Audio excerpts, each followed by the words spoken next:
তো আমি সোশ্যাল মিডিয়ায় দেখছি আপনি নাকি এরকম আভাস দিয়েছেন যে মমতা বন্দ্যোপাধ্যায়ও যদি অন্যায়ভাবে কোনোদিন একঘরে হয়ে যায় বা তাকে জেলে পাঠানো হয় তার জন্য আপনি নাকি সওয়াল করবেন। এটা কি ঠিক না ভুল? মানে ফ্যাক্ট চেকটা অন্তত করুন। হ্যাঁ, এটা বোঝার চেষ্টা করুন। আমি বলছি এটা আজকে না, শুনুন, এটা আজকে না, এটা আমি আজ থেকে 1 বছর আগে থেকে বলছি। মানে আপনারা আজকে দেখছেন আপনি মমতা বন্দ্যোপাধ্যায়ের জেল যাত্রা আটকানোর জন্য সওয়াল করবেন? তার রাজনৈতিক মতাদর্শ না, আমি সে কথা তো বলিনি, এটা আপনাদের নিজস্ব ব্যাখ্যা। আপনার ব্যাখ্যা আমার কথাটা পুরো শুনবেন, নিশ্চয়ই আপনি শোনেন, বুদ্ধিমান লোক, কিন্তু আপনাকে বিকৃত করতে হয় আপনার পেশার জন্য। আমি যদি এমন পরিস্থিতি আসে যে ব্যক্তিগতভাবে মমতা অসহায়, তার কোনো অধিকার কেড়ে নেওয়া হচ্ছে, তার ব্যক্তিগত অধিকার, সেই ব্যক্তিগত অধিকার রক্ষার জন্য আর কেউ না থাকলেও বামপন্থীরা থাকবে, আমি থাকবো, এই নিয়ে কোনো দ্বিধা নেই। আমাদের কাছে মানুষ সবার উপরে। অভিষেক বন্দ্যোপাধ্যায় ব্যক্তিগতভাবে যদি একলা হয়ে যায়, অভিষেক বন্দ্যোপাধ্যায় একঘরে হয়ে যায়, তার জন্য এটা করবেন? তার মানে এখন তো তাই হয়েছে। যদি দেখা যায়, শুনুন, যদি দেখা যায় ময়ূখ রঞ্জন ঘোষ তার ব্যক্তিগত কোনো অধিকার কেড়ে নেওয়ার চেষ্টা হচ্ছে রাষ্ট্রীয় তরফ থেকে, ময়ূখ রঞ্জন ঘোষকে কেউ সমর্থন করতে সাহস পাচ্ছে না, তখন জানবেন বিকাশ রঞ্জন ভট্টাচার্য আছে। না, সেটা তো বুঝলাম, কিন্তু ময়ূখ রঞ্জন ঘোষ আর অভিষেক বন্দ্যোপাধ্যায় তো এক নয়। অভিষেক বন্দ্যোপাধ্যায়দের দুর্নীতির বিরুদ্ধেই তো আপনাদের লড়াইটা ছিল। মমতা বন্দ্যোপাধ্যায়ের বিরুদ্ধে কত না লড়াই ছিল। দুর্নীতি, হ্যাঁ, দুর্নীতি, শুনুন, এই দুর্নীতি সংক্রান্ত কোনো বিষয়ে তার পক্ষে দাঁড়াবার কথা নয়। আবারও বললাম যে ব্যক্তিগত কথাটা বোঝার চেষ্টা করুন, নিশ্চয়ই বোঝেন যে এমন যদি পরিস্থিতি হয় ব্যক্তিগতভাবে তাদের কোনো অধিকার কেড়ে নেওয়া হচ্ছে রাষ্ট্রীয় শক্তির দ্বারা, তার বিরুদ্ধে আমি থাকব।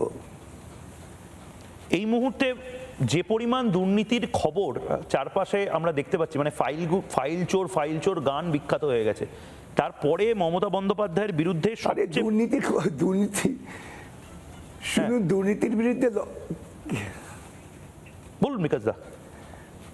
শুনুন, দুর্নীতির বিরুদ্ধে লড়াইটা তো আমরা বামপন্থীরাই করেছি, তখন কোথায় ছিল বিজেপি? শুনুন, ওসব কথা বলে লাভ কি? এই সমস্ত দুর্নীতি 2011 সালের পর থেকে আমরাই করেছি। আজকে মানুষ খানিকটা উপলব্ধি করে তারা ভোট দিয়েছেন, তারা মনে করেছেন বিজেপি হয়তো তাদের রেহাই দেবেন, কিন্তু তাদের এই ভুল ভাঙতে বাধ্য, বেশি দিন সময় লাগবে না। সুতরাং দুর্নীতি নিয়ে আমাদের, আপনি বলবেন যে আমরা দুর্নীতির সমর্থনে আছি, এটা বোধহয় একটু বাড়াবাড়ি হয়ে যাবে। বিকজ যাদবপুরে হারলেন কেন? মানে যদি সেন্সিবল একজন পলিটিক্যাল অ্যানালিস্টের মতন জিজ্ঞেস করি, মানে আপনার মানুষ চায়নি, মানুষকে আমরা বোঝাতে পারিনি।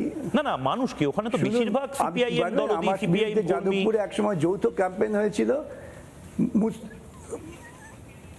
কে বলে আপনাকে এই খবরটা? এই ধরনের মানসিকতা, এই ধরনের ভাবনা কে দিলে যে সবাই সিপিআইএম সমর্থক? যাদবপুরে যদি সবাই সিপিআইএম না হয় তাহলে আমি ভুল ভাবছি। জানেন, নিশ্চয়ই জানেন যে ইসলামপন্থীরা আমার বিরুদ্ধে, শুনুন, ভুলতে ভাবছেনই তো আপনি। কোনো মানুষকে মনে করবেন না যে তিনি কোনো একটি জায়গায় স্থির দাঁড়িয়ে আছেন। মানুষের মতামত পরিবর্তন হতেই পারে। ওই জন্য আমি এই ভোট ব্যাংকের থিওরি বিশ্বাস করি না। মানে মুসলিমরাও আপনার বিরুদ্ধে ভোট দিয়েছে আপনি বলছেন? সেগুলো তৈরি করা হয়, এই ধরনের একটা ন্যারেটিভ তৈরি করে দেওয়া হয় মানুষকে। দেবে না কেন? মুসলিমরা আমার বিরুদ্ধে ক্যাম্পেইন করছে, ইমাম ভাতা বাতিলের জন্য আমি লড়াই করেছি, এই সত্যটা বুঝুন।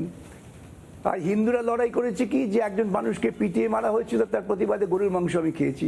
এই দুদল একসঙ্গে ক্যাম্পেইন করেছে আমার বিরুদ্ধে, একই সঙ্গে দাঁড়িয়ে, একই জায়গায়, প্রত্যেক পরিবারে গিয়ে।